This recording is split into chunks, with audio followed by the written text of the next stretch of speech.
Assalamualaikum warahmatullahi wabarakatuh. Perkenalkan, nama saya Nadia Nur Hidayah dan rekan saya Muhammad Hidayatullah dan Syifa Bagas Hairutami. Kami dari kelompok 12 Fakultas Manajemen mata kuliah Teori Ekonomi Makro ingin mempresentasikan yang berjudul Perdagangan Internasional.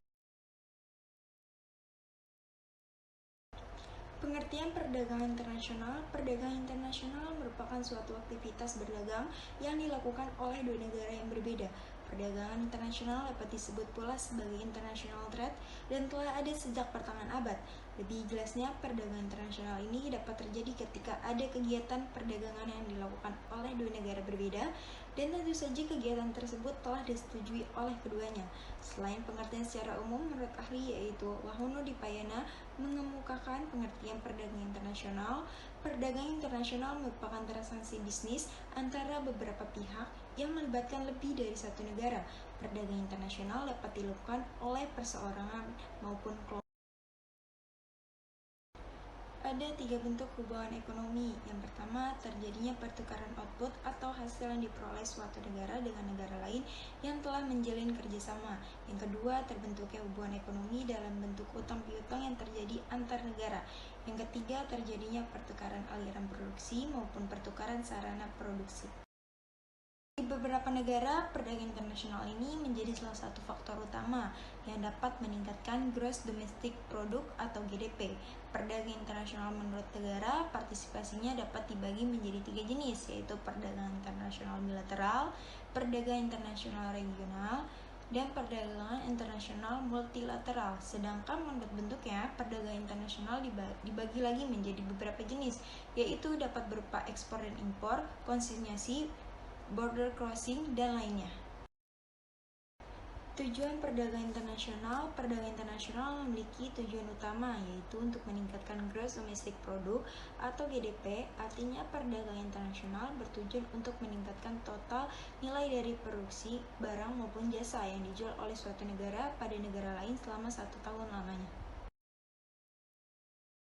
Menaikkan devisa negara melalui pertukaran perdagangan dengan cara mengimpor maupun mengekspor barang yang ada di dalam ke luar negeri, dan begitu pula sebaliknya. Apabila devisa negara meningkat, maka akan menyebabkan beberapa hal ini.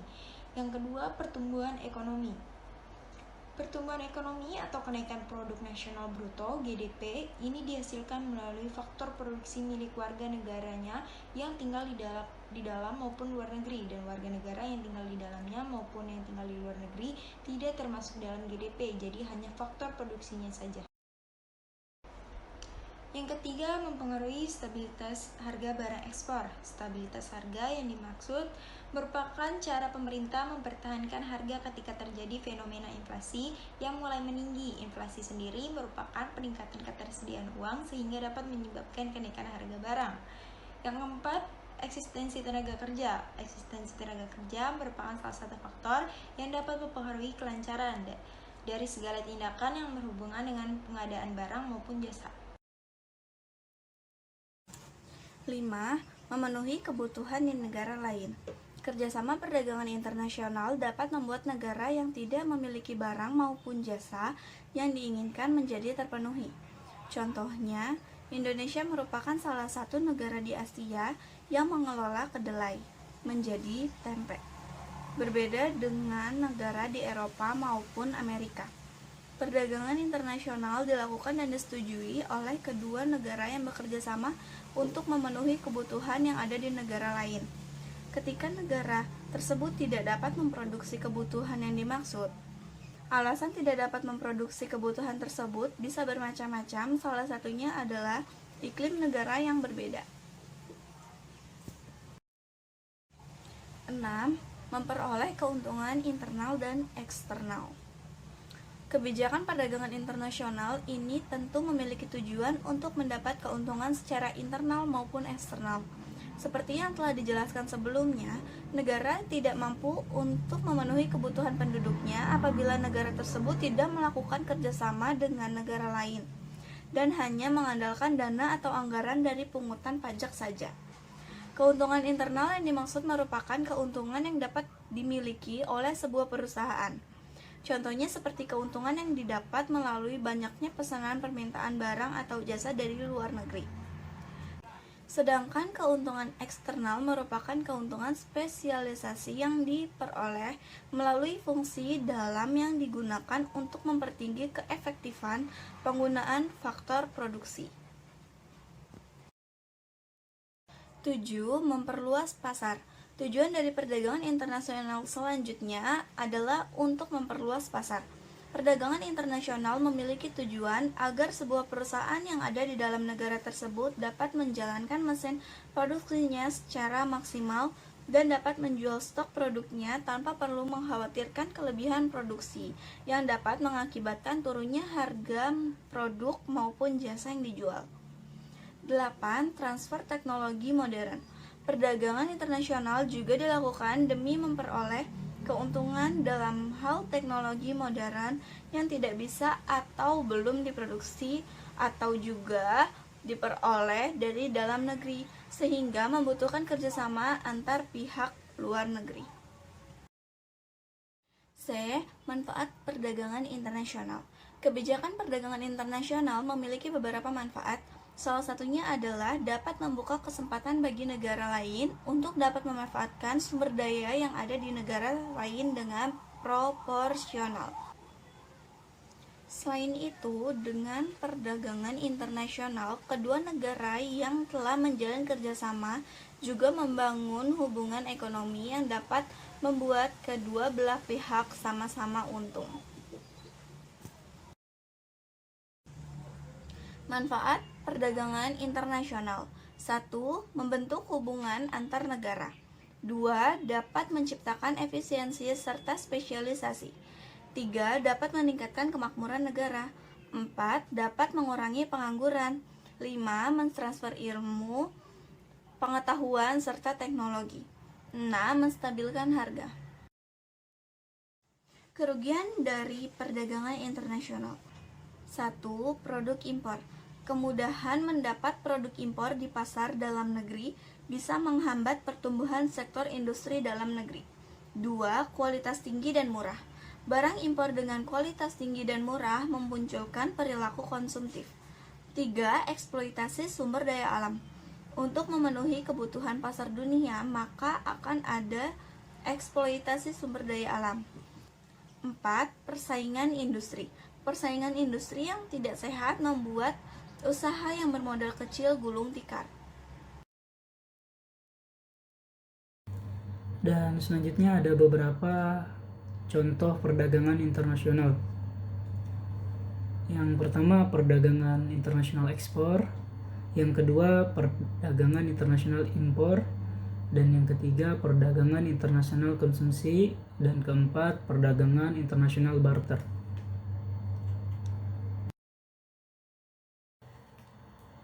Dan berikut ada beberapa kebijakan perdagangan internasional. Yang pertama, tarif merupakan pajak yang dikenakan pada barang yang diimpor. Yang kedua, subsidi ekspor. Pembayaran yang dibayarkan kepada perusahaan maupun perorangan yang akan menjual barang ke luar negeri. Yang ketiga, pembatasan impor. Pembatasan langsung yang dikenakan atas jumlah barang yang diperbolehkan untuk diimpor. Yang keempat, pengekangan ekspor secara sukarela merupakan kesepakatan pengendalian secara sukarela. Yang kelima, persyaratan kandungan lokal, aturan mengenai bagian tertentu yang dari unit fisik. Yang keenam, subsidi kredit ekspor, wujudnya berupa pinjaman yang disubsidi kepada pembeli. Yang ketujuh, pengendalian pemerintah. Dan yang kedelapan, hambatan birokrasi merupakan salah satu bentuk pembatasan yang dilakukan oleh pemerintah untuk membatasi impor.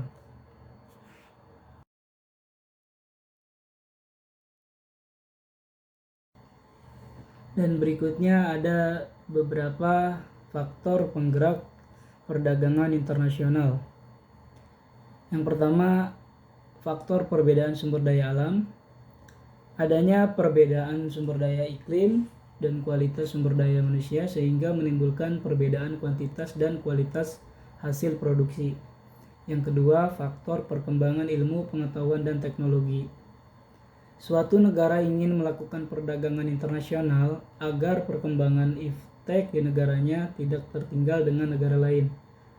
Yang ketiga, faktor terjadinya kelebihan produksi sehingga memerlukan perluasan usaha. Jika suatu negara mengalami kelebihan produksi barang, maka barang itu lebih baik dijual ke negara lain. Yang keempat, faktor warga negara lain memiliki ketertarikan pada suatu produk yang sama. Perkembangan globalisasi tidak menutup kemungkinan bahwa akan ada warga negara lain yang menyukai produk dalam negeri. Yang kelima, faktor adanya keinginan untuk menjalin kerjasama dengan negara lain. Dengan perdagangan internasional, maka kedua negara atau lebih akan mendapatkan keuntungan yang sama. Dan selanjutnya ada beberapa faktor penghambat perdagangan internasional. Yang pertama, nilai tukar yang berbeda. Setiap negara memiliki mata uangnya sendiri, dan setiap mata uang memiliki sifat fluktuasi yang berdasarkan mekanisme pasar. Yang kedua, kebijakan ekonomi internasional. Kebijakan pembatasan impor bisa menjadi penghambat masuk produksi impor ke dalam negeri. Yang ketiga, terjadinya konflik pada suatu negara. Dalam hal ini, konflik yang dimaksud seperti kekacauan politik, peperangan, kerusuhan, dan sebagainya. Yang keempat, kegiatan ekspor dan impor yang terlalu lama.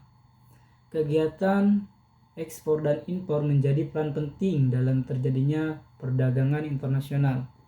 Yang kelima, kualitas sumber daya manusia yang rendah.